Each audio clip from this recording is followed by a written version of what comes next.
It's another Wednesday. You're welcome to AM Business. It's been weeks of controversy over the alleged sale of the Kotoka International Airport. It's also been a moment of despair for Ghana's aviation sector as the coronavirus pandemic plunged passenger numbers and also distort revenue margins. In today's edition of AM Business, Charles IATA gives us reasons to be worried about air travels amidst this pandemic.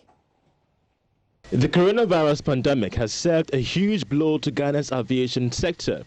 The International Air Transport Association, IATA, has projected a loss of $350 million to the country's aviation space. Sector Minister Joseph Kofi Ada tells me this is bad for the sector. Governments wanted to limit the adverse impact of the virus on its citizens. We've been compelled to close down airports. The airports in Ghana, particularly the international airport, Kotoka International Airport, has also been shut down. And this has adversely impacted on all of the players in the aviation sector. The main operators, the Ghana Civil Aviation Authority, and the revenue that it gets, the Ghana Airports Company, the operator of the airports, and then all the affiliated agencies, whether they're subcontractors, they're service providers, such as cleaning companies or security operators or hospitality-related operators such as driving cars and carrying travelers from hotels to airport, from airport to hotels. All those people in the value chain of aviation have been adversely affected, which means that the revenues have gone down, which means that the employment is at risk. Some of them have lost their jobs. It's taken a toll on us and our government, of course.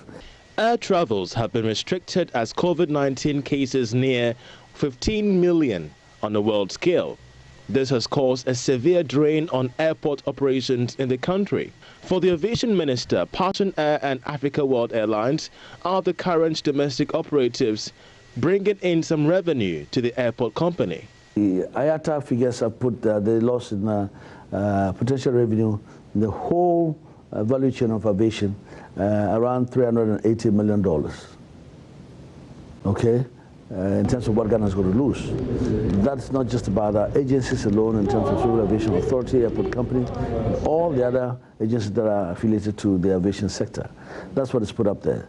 In our projections for the year, we're looking at close to 300 and something million Ghanaians that we've realized in the immediate.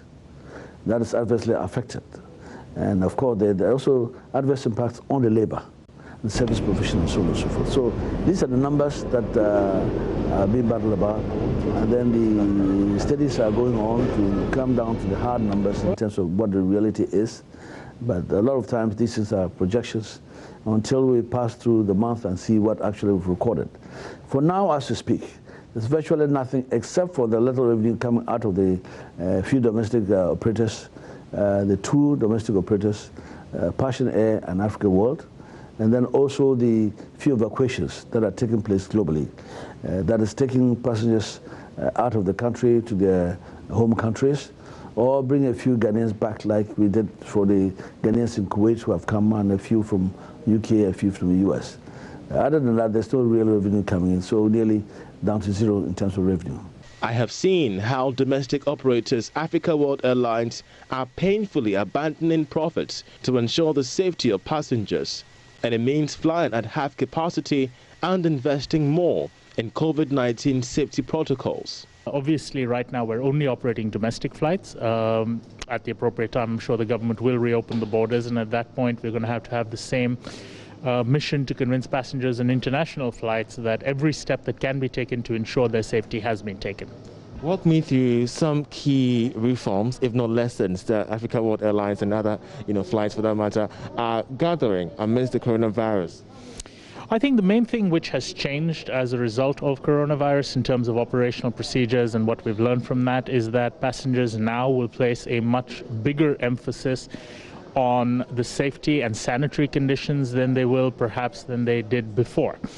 In the past, you would often get passengers who focused more on, what kind of food or snacks or drinks are available on board. Today, the question is more along the lines of, when did you last clean the plane? Do you have extra sanitizer I can use on my hands and things like that? So I think people's priorities have shifted, and obviously, as a service provider, we have to be able to change our operations to be able to deal with what's good both for the passenger as well as for society as a whole. Once an ailing sector, there are calls for the Aviation Ministry to fast-track an emergency relief package to the sector. IATA says such an intervention will take some time. The government has taken the stimulus package seriously.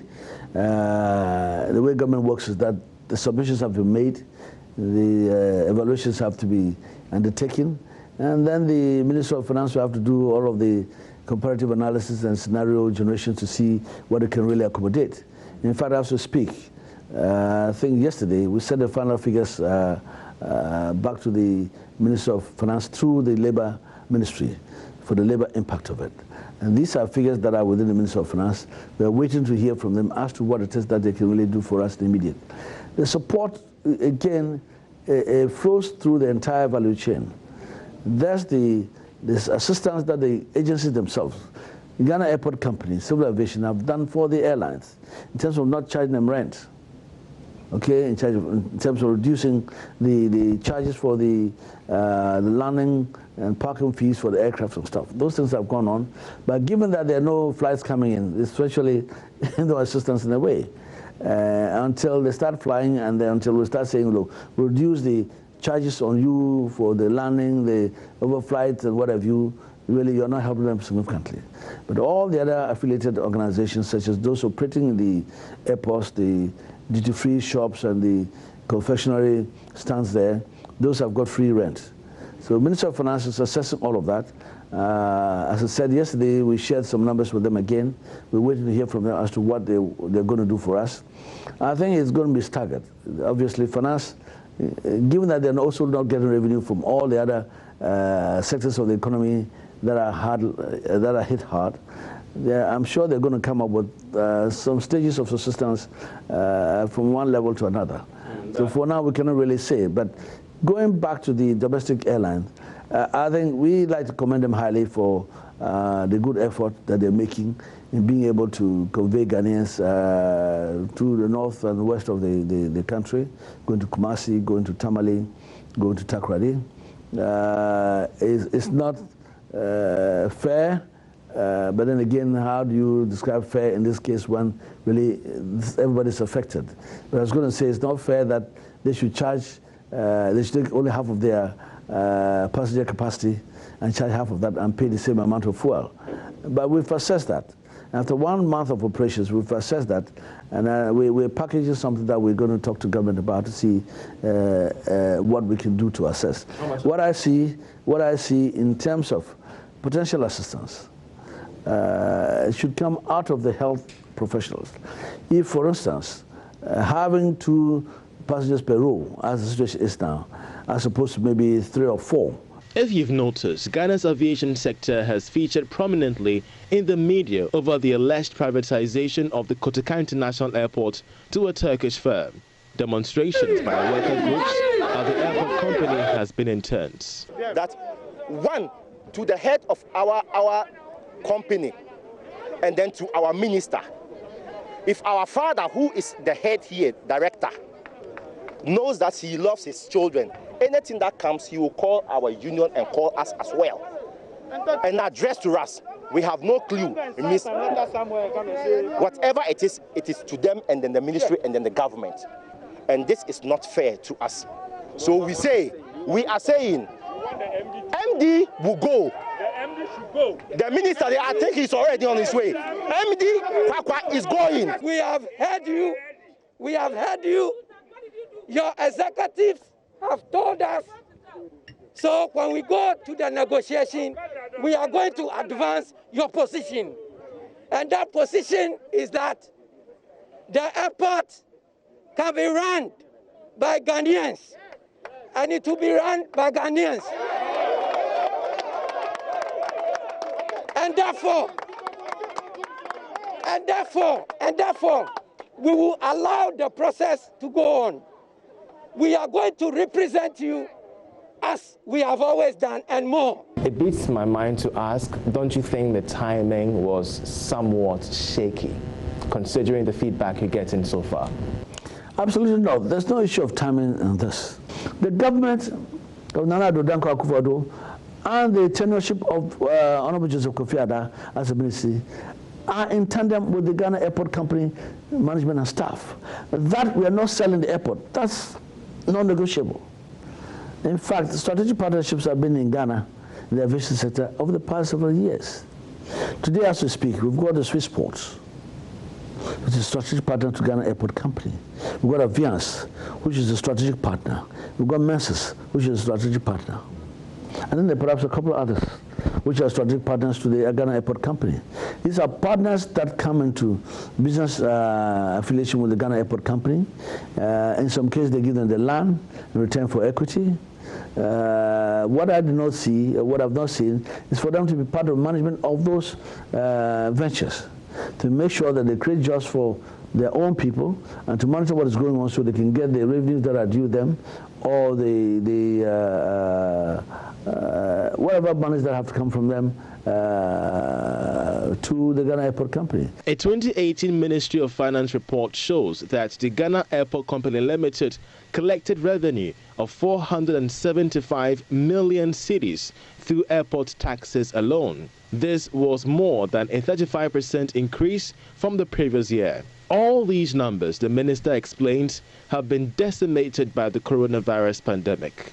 The reduction in flights and visitors caused by the pandemic will reduce revenue from airplane landing fees, fees for using Ghana's airspace, and other charges, such as the passenger safety charge.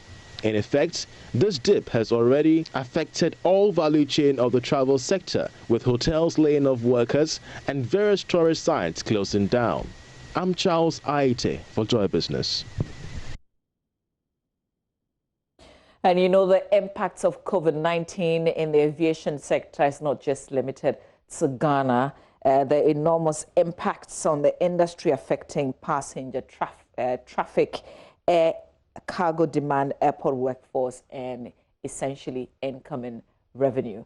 That's what we have by way of AM Business this week here on the AM Show. We do this every Wednesday, so you've got to join us next Wednesday for another edition of AM Business.